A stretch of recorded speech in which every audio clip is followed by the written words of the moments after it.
बारातियों की ट्रेन। कितनी प्यारी लग रही है मेरी बिटिया।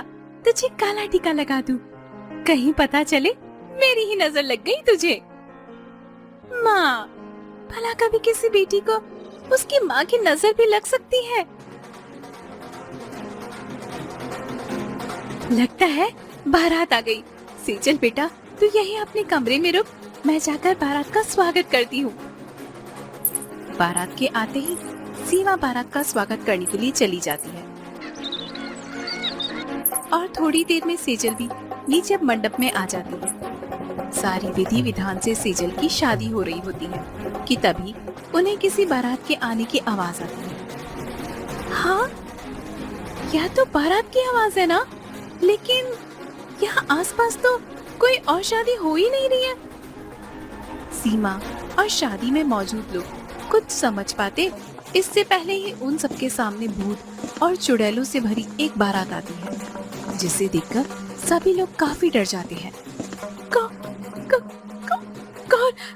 कौन हो तुम लोग? कौन हो तुम लोग?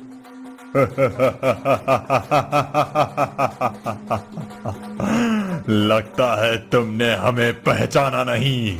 हम भूतिया बारात हैं। वैसे मेरी दुल्हन कहाँ है? अरे वो रही मेरी दुल्हन।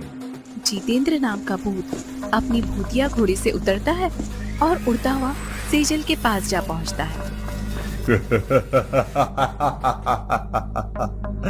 इस लाल शादी के जोड़े में क्या कमाल लग रही हो जाने मन। आओ, हम इस चांदनी रात में शादी करके हमेशा हमेशा के लिए एक दूसरे के हो जाते हैं।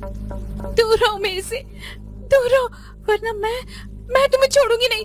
दूर हटो यहाँ से। छोड़ूंगा तो मैं तुम्हें नहीं, मेरी लैला।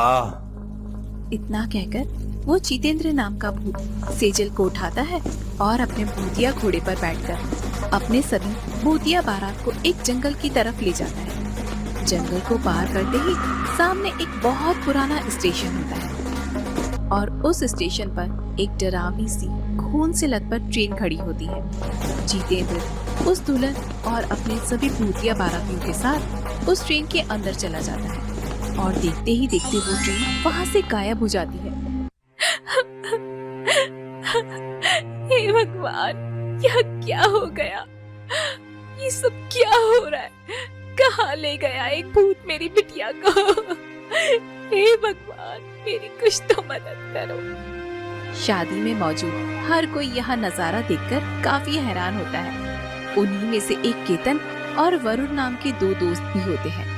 वरुण, चल यहाँ से जल्दी, वरना क्या पता वो भूतिया बारात दोबारा आए और हम सभी को इस बार अपने साथ ले जाए। केतन और वरुण जल्दी से गाड़ी निकालते हैं और गाड़ी में बैठकर अपने पास में ही मौजूद गांव गुंजनपुर में चले जाते हैं। और अब ऐसे ही कुछ दिन गुजर जाते हैं। आज केतन और उसके गांव गुंजनपुर में भी एक शादी होती है। अब मैं जब भी किसी की शादी का नाम सुनता हूँ ना, तो मुझे वही शादी याद आ जाती है। तू घबरा मत केतन, वैसे भी वो हादसा उस गांव का था। मुझे नहीं लगता कि यहाँ कुछ ऐसा होगा। वरुण इतना बोलता है कि तभी फिर से वहाँ पर एक बार फिर वही भूतिया बारात आती है और शादी के मंडप में से दुल्हन को उठा लेती है। छोड़ दो मेरी बेटी को, छोड़ दो मेरी बेटी को। क्या बिगाड़ा है हमने तुम्हारा? क्यों ले जा रहे हो मेरी बेटी को? पापा, पापा, पापा मुझे बचा लो, पापा मुझे बचा लो, छोड़ दो मुझे। कौन हो तुम लोग? छोड़ो मुझे, कहाँ लेके जा रहे हो? छोड़ो। आज तक मेरे हाथों से कोई भी दुल्हन नहीं बच पाई है, तो ये कैसे बच पाएगी? अगर तुम लोग अपनी जान की सलामती चाहते हो तो मेरे रास्ते में मत आओ, वरना मारे जाओगे। जितेंद्र प्रेरणा को भी अपने साथ ले जा रहा होता है, जिसे देखकर कुछ लोग उसे रोकने की कोशिश करते हैं, लेकिन जो भी जितेंद्र के रास्ते में आता, जितेंद्र और वो भूतिया बारातियों के भूत उन्हें मार देते हैं। ये सब क्या हो रहा है? ये भूतिया बारात कौन है और क्यों इस तरह लड़कियों को अगवा कर रही है? लगता है इन सभी की किसी हादसे में अकाल मृत्यु हुई है। जहाँ तक मैं जानता हूँ, जिस भी मनुष्य की उसके समय से पहले किसी हादसे में अकाल मृत्यु हो जाए तो वो इस तरह भूत प्रेत बनकर धरती पर ही भटकता रहता है। लेकिन तुम इतना सब कैसे जानते हो? तुम्हें तो याद ही है कि मैं 4 साल के लिए शहर गया था। मैं 4 साल शहर में रहकर पैरानॉर्मल साइंस के बारे में पढ़ रहा था, जिसमें भूत प्रेत और उनसे जुड़ी कई सारी चीजों के बारे में पता चलता है। अगर हमें ये सब रोकना है तो हमें इसकी जड़ तक जाना होगा। वरुण अपने दोस्त केतन के साथ चोरी चुपके से उन भूतिया बारातियों का पीछा करते हैं और देखते हैं कि कैसे वो भूतिया बारात एक भूतिया रेलवे स्टेशन पर जाते हैं और ट्रेन में बैठकर वहाँ से गायब हो जाते हैं। ये स्टेशन काफी समय से बंद है। लेकिन ज्यादा नहीं। माँ बाबा बता रहे थे कि तकरीबन 5 साल पहले इस रेलवे स्टेशन पर एक धमाका हुआ था।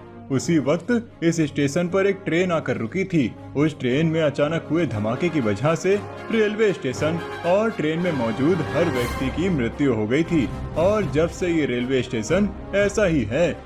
वरुण जल्दी से केतन के साथ वापस अपने घर आता है और अपने लैपटॉप पर 5 साल पहले हुई उस रेलवे स्टेशन की घटना के बारे में पता करता है। मेरा शक सही निकला। कैसा शक? ये देखो, तकरीबन 5 साल पहले इस रेलवे स्टेशन पर एक बहुत बड़ा धमाका हुआ था। उस वक्त रेलवे स्टेशन पर तो ज्यादा लोग नहीं थे, लेकिन जो ट्रेन उस वक्त रेलवे स्टेशन पर रुकी हुई थी, उस ट्रेन में तकरीबन 100 लोग थे और ये उन 100 लोगों के नाम की लिस्ट है। और ये लोग कोई और नहीं बल्कि भूतिया बाराती हैं। ये लोग बारात लेकर इस ट्रेन से जा रहे थे, लेकिन इस धमाके की वजह से इन सभी की मृत्यु हो गई। और जैसा कि मैंने कहा था कि जब किसी इंसान की उसकी मृत्यु से पहले अकाल मृत्यु हो जाए तो वो ऐसे ही भटकता है और इसीलिए वो इस तरह भटकते रहते हैं। शादी से पहले ही उस दुल्हन की मृत्यु हो गई थी, इसीलिए वो सभी दुल्हनों को अगवा करके उससे शादी कर रहा है। वरुण, हमें कुछ करना होगा, वरना ना जाने ऐसी ही कितनी बेकसूर दुल्हनें मौत के घाट उतर जाएंगी। तुम फिक्र मत करो, मैंने इसका भी तोड़ निकाल लिया है। बस हमें अब एक झूठी शादी का नाटक करना होगा। वरुण और केतन मिलकर गांव वालों के साथ एक झूठी शादी का नाटक करते हैं।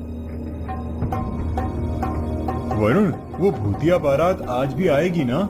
हाँ केतन, मुझे पूरा यकीन है कि वो भूतिया बारात जरूर आएगी। केतन और वरुण बेसब्री से उस भूतिया बारात का इंतजार करते हैं। थोड़ी देर में एक बार फिर वो भूतिया बारात शादी के मंडप में पहुंच जाती है और फिर से दुल्हन को उठा लेती है। क्या बात है, सारे गांव वाले एक एक करके शादी कर रहे हो। लगे रहो ऐसे ही। जितेंद्र उस दुल्हन को अगवा करके अपनी भूतिया बारातियों के साथ ले जाने लगता है, जिसे देखकर वरुण, जल्दी कर केतन, हमारे पास ज्यादा वक्त नहीं है। वरुण और केतन चुपके से उस भूतिया बारात का पीछा करते हैं और जैसे ही भूतिया बारात अपनी भूतिया ट्रेन में बैठकर जाती है, वैसे ही वरुण और केतन भी उस भूतिया ट्रेन के अंदर जा पहुंचते हैं। कौन हो तुम लोग और यहाँ मेरी इस भूतिया ट्रेन में क्या कर रहे हो? अगर जान प्यारी है तो भाग जाओ यहाँ से। नहीं, हम यहाँ से ऐसे नहीं जाएंगे। अगर जाएंगे तो तुझे तेरे लोग पहुँचा कर ही जाएंगे। एक चींटी एक हाथी को ललकार रही है। लगता है तुम दोनों को अपनी जान प्यारी नहीं है। इतना कहकर जितेंद्र केतन को हवा में उठा लेता है। वरुण, कुछ कर, वरना ये तो मुझे ही मार देगा। कुछ नहीं कर सकता ये, तेरे बाद अब इसी का नंबर है। जितेंद्र यह कहकर जोर जोर से हंसने लगता है, जिसे देखकर वरुण अपनी जेब में से एक लाल रंग की पोटली निकालता है और उसके अंदर रखे सिंदूर को सीधा जितेंद्र और उस ट्रेन पर डाल देता है, जिससे धीरे धीरे वो ट्रेन चलने लगती है। साथ ही जितेंद्र और उसके भूतिया बारातियों का भी शरीर धीरे धीरे करके जलने लगता है। ये तूने क्या किया? ये तुझे नहीं करना चाहिए था। बुराई का अंजाम बुरा ही होता है, समझे तुम? वरुण जल्दी से उस दुल्हन का हाथ पकड़ता है और केतन के साथ भागने लगता है कि तभी वरुण की नजर उसी ट्रेन के एक डब्बे पर पड़ती है, जिसमें कई सारी दुल्हनें होती हैं। यह वही दुल्हन होती है जिन्हें जितेंद्र ने अगवा किया होता है। वरुण और केतन मिलकर उन सभी दुल्हनों को उस भूतिया ट्रेन और रेलवे स्टेशन से बाहर निकालते हैं। उन लोगों के बाहर आते ही वहाँ भूतिया रेलवे स्टेशन और ट्रेन पूरी तरह से जलकर खाक हो जाती है और आखिरकार सभी भूतिया बारातियों को मुक्ति मिल जाती है, जिसके बाद अब केतन और वरुण सभी दुल्हनों को उनके घर पर पहुंचा देते हैं। बेटा, तुम दोनों का बहुत बहुत शुक्रिया। मुझे तो लगा था कि मैं अपनी बेटी को वापस कभी भी नहीं देख पाऊंगी। लेकिन वरुण, ये सब तूने किया कैसे? और वो सिंदूर तेरे पास कहाँ से आया? वो कोई ऐसा वैसा सिंदूर नहीं था, बल्कि महाकाली के चरणों में चढ़ा हुआ सिंदूर था। दरअसल कल सुबह मैं उस ऊंची वाली महाकाली के मंदिर गया था और वहीं से ये सिंदूर लेकर आया था। वो सभी भूतिया बाराती ट्रेन और उस रेलवे स्टेशन से जुड़ चुके थे, इसीलिए जैसे ही माँ काली का सिंदूर उन सब पर पड़ा तो वो सब जलने लगे और आखिरकार भूतिया बारातियों का आतंक खत्म हुआ।